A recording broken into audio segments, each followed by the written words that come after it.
SIR এর শুনানির নামে কমিশনের হেনস্থা জারি। মন্ত্রী, সাংসদ, বিধায়কদের পাশাপাশি এই হয়রানি থেকে বাদ যাননি নোবেলজয়ী অমর্ত্য সেনও। এবার ভোটার তালিকায় বিশেষ নিবিড় সংশোধনের শুনানির ডাক পড়েছে নেতাজি সুভাষচন্দ্র বসুর পরিবারের 4 সদস্যের।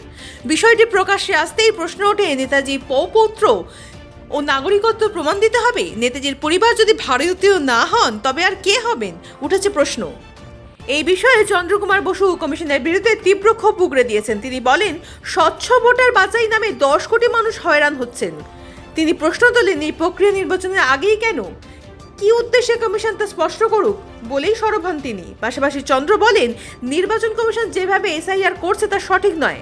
এদিনের রাজ্যের প্রতিনিধি তাজমুল হোসেন, মন্ত্রী শোভনদেব চট্টোপাধ্যায়ের ছেলে, কোচবিহার জেলা পরিষদের সভাধিপতি সুমিতা বর্মনকেও এসআইআর এর নোটিশ পাঠানো হয়। আগামী 29শে জানুয়ারি শুনানির হাজির থাকার নির্দেশ দেওয়া হয়েছে তাদেরকে। অতীতে অভিনেতা, অভিনেত্রী দীপক অধিকারী, ক্রিকেটার মোহাম্মদ শামী, এক ঝাঁক নামী ব্যক্তিত্বের শুনানি নোটিশ পাঠানো হয়েছে। এই নিয়ে বিতর্ক জন্ম দিচ্ছে। সেই আবহে এবার চন্দ্র বসুকেও শুনানির নোটিশ পাঠানো হয়েছে। শোরগোল পড়ে গেছে এই নিয়েই।